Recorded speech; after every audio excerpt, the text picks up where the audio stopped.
Hello student, पुन्हा तुमचं inter science मध्ये स्वागत आहे. आज आपण लेन्स फॉर्म्युला नंतर जे न्यूमेरिकल्स येतात सॉल्ड आणि एक्झरसाइज मधले ते आज आपण पाहणार. सॉल्ड एक्झाम्पल जे पुस्तकातलं आहे ते सुरुवात करू आपण.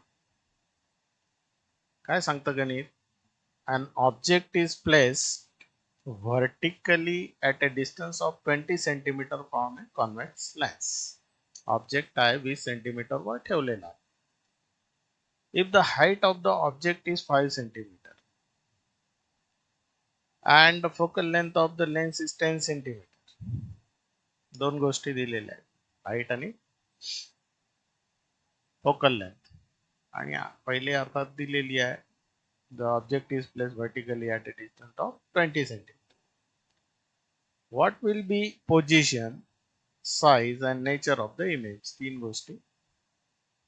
त्याच्यात पुढं प्रश्न आहे, how much bigger will be the image be as compare to the object.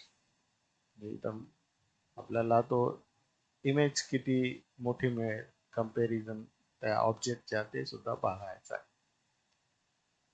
तर पर्टिक्युलरली आपण सुरुवात करत असताना काय करतो की जे काही दिलेलं आहे हा पॅटर्न आहे. Distance of the object -20 centimetre. का? कारण ऑब्जेक्ट इज ऑन लेफ्ट आणि अंतर हे आपण डावीकडचं कसं मोजतो, निगेटिव्ह, तो -20. U is -20 centimetre.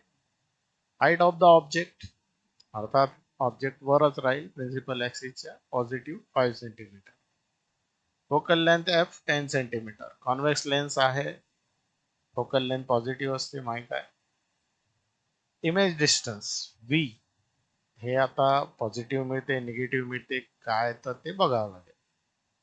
Height of image H2 ही काढायचं आहे. आणि मॅग्निफिकेशन म्हणजे कंपॅरिझन करायची आहे ऑब्जेक्ट आणि इमेज, त्यासाठी मॅग्निफिकेशन. आता हे जरुरी नाही की बा तुम्ही आकृती काढली पाहिजे रे डायग्राम, पण आपल्याला क्लिअर अंडरस्टँडिंग साठी आपण ते करू. हा ऑब्जेक्ट आणि इथून निघणारे जे दोन रेज आहेत त्यांना आपण इमेज दाखवतो.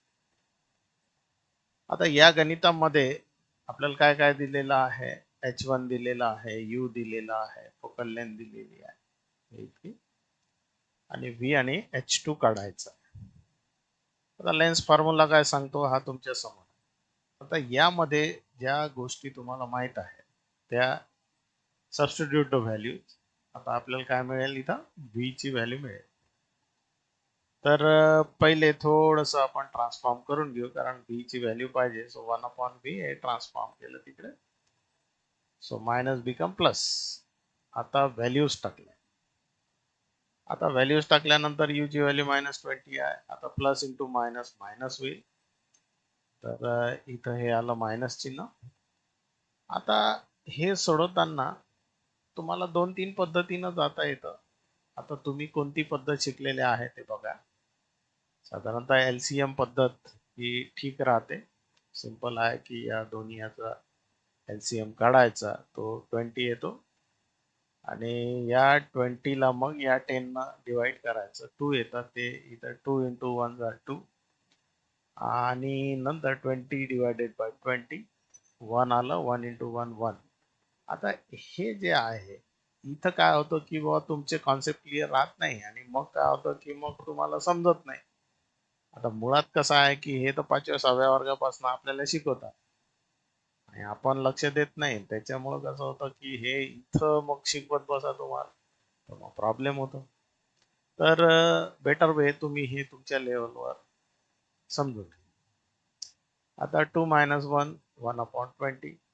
आता त्याला इन्व्हर्ट करून टाकलं, दोन्ही साइड होतील. इन्व्हर्टेंडो लावला तरी चालेल, रेशो अँड प्रोपोर्शन मध्ये आपण शिकलो आहे. So V is 20. आता प्लस आहे, प्लस आहे म्हणजे कोणत्या साईडनं असलं पाहिजे, राईट हँड साईडनं. म्हणजे the positive sign of the image distance show that image is form at 20 centimetre on other side of the lens. तर ऑन द इथं राईट हँड साईडला आपल्याला मिळेल. म्हणजे ही झाली कुठं मिळेल. त्याच्यानंतर आपल्याला आता ह्या गोष्टी जस्ट आपल्याला त्याच ऍड केलं की व्ही 20 सेंटीमीटर आहे. आता आपण H2 काढण्याचा प्रयत्न करू. आता आपल्याला वेल नोन इक्वेशन आहे, मॅग्निफिकेशन आपण H2/H1 नाही दाखवतो आणि व्ही आपण यू नाही दाखवतो. ते दोन साइड इक्वेट केल्या आणि आपल्याला हे इक्वेशन मिळालं. आता या इक्वेशन मध्ये ज्या गोष्टी आपल्याला इथं माहित आहे त्या टाकून देऊ. तर इथं H2 माहित नाही, तर आपल्याला सरळ आहे की इथं क्रॉस मल्टिप्लाय जर केलं आपण, त्याच्या आधी सिम्प्लिफिकेशन होतं इथं 20 गेट कॅन्सल. सो इथं -1 राहील आणि नंतर क्रॉस मल्टिप्लाय केला तर H2 ची किंमत -5 सेंटीमीटर राहील. आता इथं मायनस इंडिकेट काय करतं, प्रिन्सिपल ऍक्सिसच्या खाली आहे इमेज, बरोबर आहे ना. The height of the image is 5 centimetre. The image is real and inverted. आता निगेटिव्ह असल्यामुळं खाली आहे म्हणजे रिअल आहे, आणि निगेटिव्ह असल्यामुळे इन्व्हर्टेड आहे. तर ही झाली दुसरी गोष्ट. आता मॅग्निफिकेशनची डेफिनेशन, फॉर्म्युला H2/H1. तर या दोन्ही व्हॅल्यू H1 आणि H2 तुम्हाला माहित आहे, त्या व्हॅल्यू टाकल्या आणि मॅग्निफिकेशन -1 आलं. आता -1चा अर्थ काय होतो, 1चा अर्थ हा होतो की दोन्ही याची साईज सारखी आहे. The magnified is one show that image is same size as that of object. The negative sign show that image is inverted. आणि इथं मॅग्निफिकेशन मध्ये जे निगेटिव्ह साईन आहे ते काय दाखवतं, किंवा इन्व्हर्टेड आहे. अशा प्रकारे तिन्ही गोष्टी आपण या गणितात काढल्या. दुसरं आहे the focal length of the convex lens is 20 centimetre. What is it's power. आता बघा एफ आपल्याला दिलेलं आहे, ते फोकल लेंथ एफ टाकून देऊ आपण 20 सेंटीमीटर. आता कॉन्व्हेक्स लेन्स असल्यामुळे पॉझिटिव्ह राहील. पण एक गोष्ट लक्षात घ्या, पॉवर आला की हे जे सेंटीमीटर आहे याला कन्वर्ट करायचं मीटर मध्ये, म्हणजे याला 100 न भागायचं आणि तुम्हाला 0.2 मीटर मिळेल. आता हे ऍक्च्युअली वर्क करून बघायचं, हे आपले कॉन्सेप्ट क्लिअर असले पाहिजे. Power of the lens P, what is formula, P is 1/f. पण एफ हा मीटर मध्ये असतो म्हणून आपण इथं मीटर मध्ये कन्वर्ट केला, 1/0.2. आता पॉइंट काढून टाकलं तर काय होईल, एका पॉइंट या डेसिमल पॉइंट नंतर एक आकडा आहे म्हणून 1 0 वर दिला आणि 2 न भागलं, मग 2 5 are 10, so p is +5t. The power of the lens is 5t. अशा प्रकारे आपल्याला त्याची पॉवर काढता येईल. त्याच्यानंतर एक्झरसाइज मधले गणित आपण घेऊ. आता या गणितांमध्ये न्यूमरिकल्स मध्ये फॉर्म्युले कोणते आहेत, हा पॉवरचा फॉर्म्युला आपल्याला माहित आहे, हा लेन्स फॉर्म्युला आपल्याला माहित आहे, आणि हा मॅग्निफिकेशन पासून आपण तयार केलेले फॉर्म्युले माहित आहे. कंबाईन फोकल लेंथ करताना आपण हा फॉर्म्युला वापरतो, आणि पॉवर प्लस ऍड करताना आपण कंबाईन पॉवर करताना हा फॉर्म्युला. अशा प्रकारे हे फॉर्म्युले आपल्याला या न्यूमरिकल्स मध्ये वापरायचे. पहिलं एक्झाम्पल घेऊ. Doctor has prescribe A lens having power +1.5d. आता या वाक्यावरून आपल्याला, म्हणजे आपण मेमोराइज केलं असेल तर प्लस काय सांगतो हे तुम्हाला माहित आहे, त्याचे कॉन्व्हेक्स लेन्थ 1.5d हा त्याचा पॉवर आहे, पॉवर दिलेला आहे. What will be the focal length of the lens, F ची व्हॅल्यू काय. What is the type of lens, आता टाइप ऑफ लेन्स तर मी आधीच सांगितलं. And what must be the defect of vision. आता हा जो डिफेक्ट ऑफ विजन आहे, आपण आय मध्ये जेव्हा जाऊ तेव्हा बघू, पण इथं मी थोडक्यात तुम्हाला सांगणार आहे. Power is +1.5d, focal length काढायची. आता पहिले काय दिलं ते लिहिलं, आता फॉर्म्युला लिहायचा. लक्षात ठेवायचं की सगळे जे युनिट आहे ते बरोबर पाहिजे, आणि वारंवार इथं सांगू ना की एफ हा मीटर मध्येच असतो. तर इथं क्रॉस मल्टिप्लाय केलं, F is equal to 1/p, P ची व्हॅल्यू 1.5 टाकली. आता हा पॉइंट कसा घालवायचा तुम्हाला माहित आहे की पॉइंट एका डेसिमल पॉइंट नंतर एक आकडा आहे, डिजिट आहे म्हणून एक 0 वर द्यायचा, नंतर ऍक्च्युअल डिव्हिजन जेव्हा करतो आपण हे ऍक्च्युअल करावं लागेल, तो येईल 0.67 मीटर. अशा प्रकारे फोकल लेंथ आपल्याला काढता येते. आता ही प्लस आहे, निगेटिव्ह नाही म्हणजे प्लस आहे, आणि प्लस असल्यामुळे the focal length of the lens is plus 0.67 metre. तर इथं पहिली गोष्ट आपल्याला कळते की लेन्स हा कॉन्व्हेक्स लेन्स आहे, कारण फोकल लेंथ पॉझिटिव्ह आहे.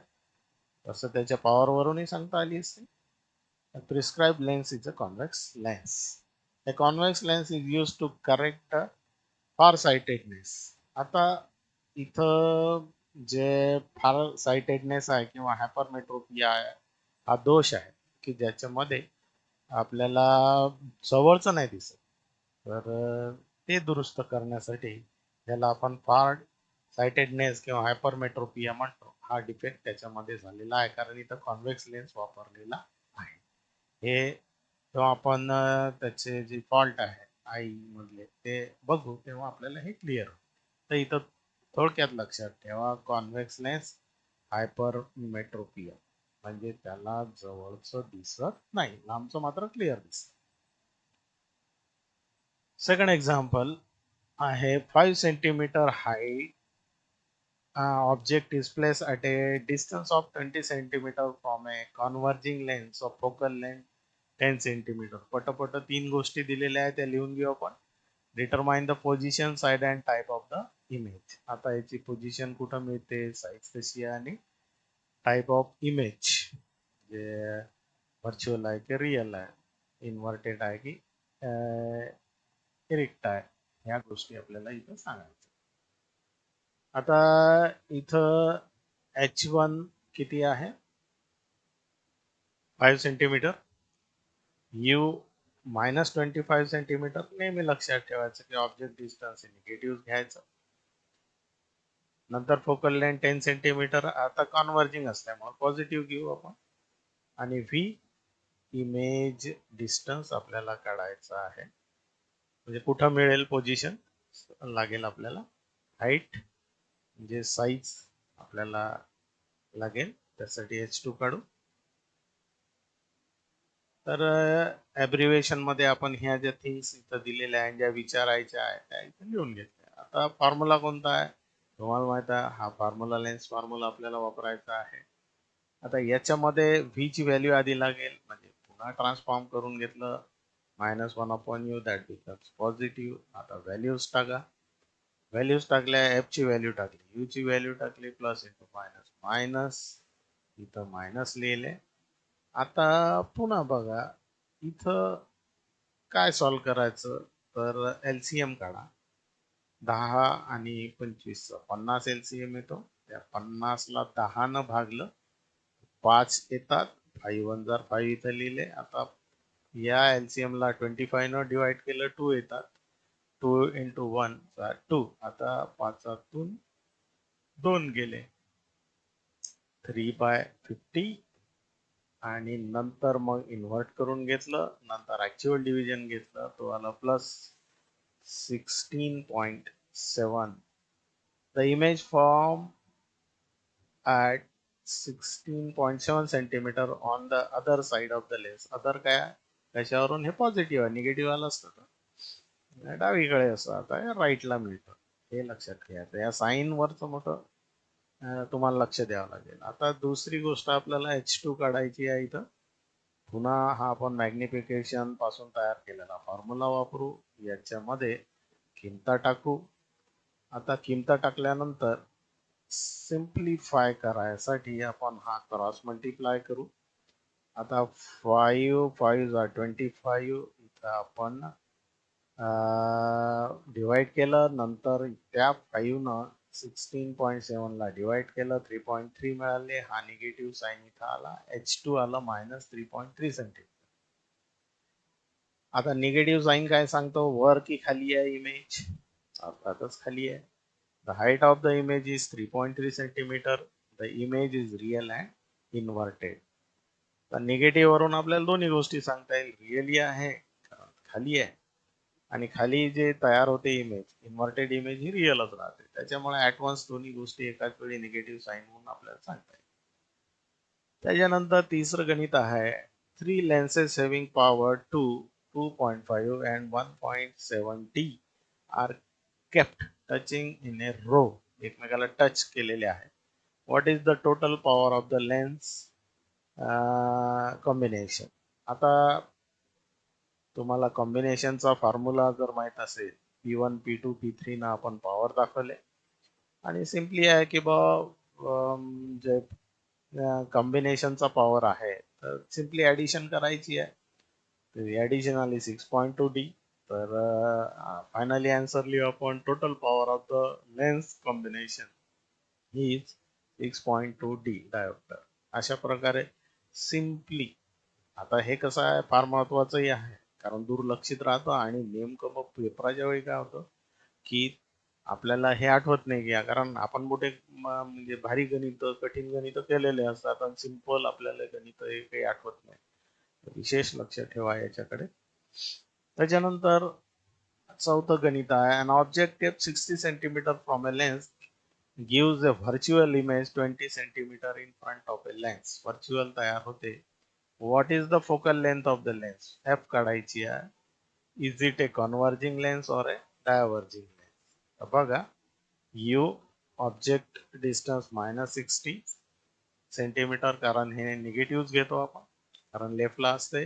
v इमेज डिस्टन्स दिलेला आहे. Giving A virtual image 20 centimetre in front of the lens म्हणजे 20 सेंटीमीटर वर दिलेला आहे. -20 सेंटीमीटर. त्यानंतर फोकल लेंथ हे काढायची आहे. पुन्हा लेन्स फॉर्म्युला आपण वापरला.